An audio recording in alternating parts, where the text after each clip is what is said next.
मुजफ्फरनगर में समाजवादी पार्टी के कार्यकर्ताओं ने आज महावीर चौक पर जोरदार प्रदर्शन करते हुए अपनी गिरफ्तारी दर्ज कराई।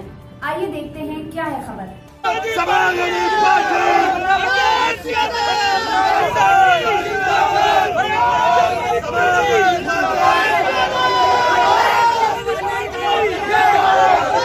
जनपद मुजफ्फरनगर के महावीर चौक स्थित सपा कार्यालय पर आज सैकड़ों की तादाद में समाजवादी पार्टी के कार्यकर्ताओं ने कुछ दिन पहले हुई मोरना निवासी अनुज कर्णवाल की हत्या मामले में नारेबाजी करते हुए जोरदार प्रदर्शन किया। उन्होंने बताया कि अभी तक अनुज कर्णवाल की हत्या करने वाले बदमाशों की गिरफ्तारी नहीं हुई है और उन्होंने मौजूदा सरकार का घेराव करते हुए आरोप लगाया कि इस सरकार में कोई भी व्यापारी, कोई भी आम नागरिक, यहाँ तक की बहन बेटियां भी सुरक्षित नहीं है। ये सरकार अब तक की सबसे नाकाम सरकार साबित हुई है। व्यापारी अनुज कर्णवाल की हत्या मामले में सपाइयों ने नारेबाजी कर जोरदार प्रदर्शन किया, तो वहीं दर्जनों सपाइयों ने अपनी गिरफ्तारी दर्ज कराई।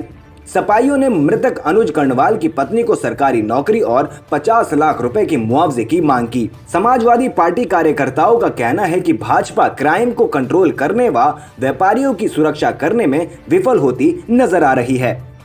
मुजफ्फरनगर से आरिफ राणा की रिपोर्ट। किस तरह का ज्ञापन दिया गया है और पुलिस द्वारा यहाँ तक आने में किस तरह की आपको कठिनाई? समाजवादी पार्टी 18 तारीख को पिछली मोरना में जिस तरह से एक व्यापारी का मर्डर खुलेआम अनुज कर्णवाल का 10 गोलियां सीने पर उतार कर किया गया, 19 तारीख को एक दल समाजवादी पार्टी का वहां पर गया था और हमने जो इस तरह सहमे हुई स्थिति में कांपते हुए उन परिजनों को बाया था, हमने उन्हें बहुत सांत्वना दी। उनकी पत्नी अंजिता को, उनके भाई हरिकांत को, उनके बड़े भाई जो मुजफ्फरनगर में रहते हैं और दोनों बच्चियों को।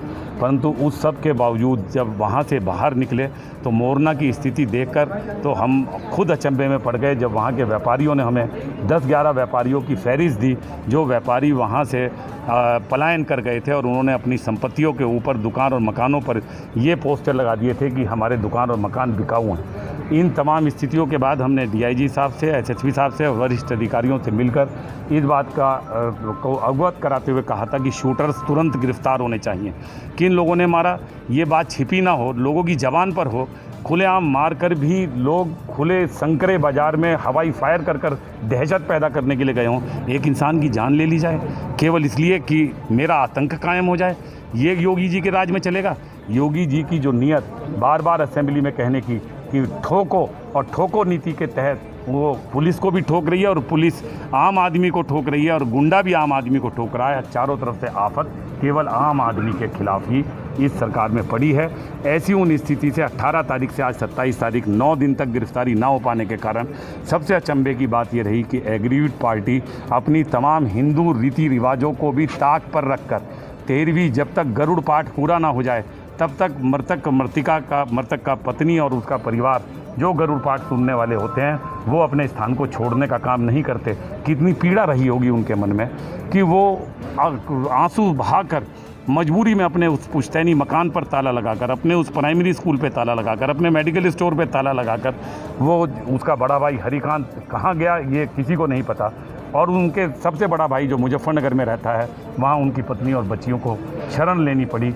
इससे ज़्यादा शर्मनाक बात नहीं हो सकती। लोग व्यापारी जो हैं वहाँ से पलायन कर चुके हैं। हाँ, मैंने पहले बताया आपको कि वहाँ से कई व्यापारी पलायन कर चुके हैं और यहाँ के सांसद बेशर्मी से उनकी बिल्डिंगों पर लगे उन पोस्टर को तो उतरवाते हैं परंतु लोगों का विश्वास अर्जित नहीं कर पाते। वास्तव में ये विश्वास टूटा है, व्यापारी का विश्वास टूटा है, किसान का विश्वास टूटा है, मजदूर का विश्वास टूटा है और जिस तरह कुछ चंद अपने चहेते उद्योगपतियों के हाथ ये पूरे हिंदुस्तान की अर्थनीति और हिंदुस्तान के प्राकृतिक संपदा को रख देना चाहते हैं, ये उसी का प्रतिफल है। व्यापारी पहले से परेशान था, जीएसटी ने उसकी कमर तोड़ दी थी, उससे पहले नोटबंदी में वो लूट चुका था और कोरोना मैं गारंटी के साथ कहता हूँ अगर नोटबंदी ना लागू होती, ये राजनीतिक आपका फैसला था, तो हमारा व्यापारी कोरोना जैसी महामारी का भी मुकाबला कर सकता था। पर आज सिसक रहे उस व्यापारी का ज़रूरत थी उनके आंसू पहुंचने की, उन्हें सांत्वना देने की, परंतु उन्हें लूटने का काम होगा, उनका अपहरण करने का काम होगा, उनका मर्डर करने का काम होगा। उन्हें आज के इस समय में भी चैन से नहीं बैठने दिया जाएगा। तो भारतीय जनता पार्टी भी तैयार रहे इस बात के लिए कि 2022 में समाजवादी पार्टी के कार्यकर्ता भी उन्हें चैन से नहीं बैठने देंगे।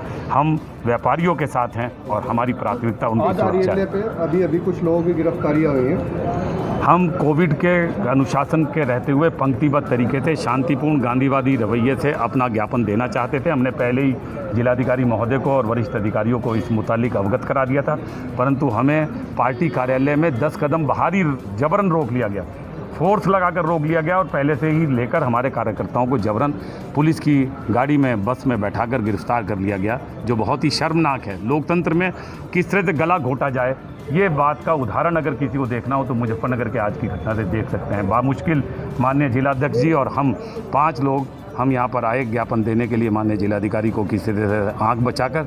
अन्यथा लोकतंत्र में ये बात कि व्यापारी लूट रहा है, व्यापारी पिट रहा है, व्यापारी पलायन कर रहा है, ये बात दूसरों तक ना पहुंच पाए, मैं इस बात के लिए मीडिया से, पत्रकारिता से और आप सबसे निवेदन करता हूं कि लोगों को सजग करने के लिए इस आपके माध्यम से ये बात लोगों तक पहुंचनी चाहिए। इस पूरे प्रकरण में पुलिस की कार्यशैली पर आपको क्या कहना है? पुलिस राजनीतिक दबाव में है, जानते हुए भी कि किन लोगों ने मारा है उन्हें गिरफ्तार नहीं कर पा रही है।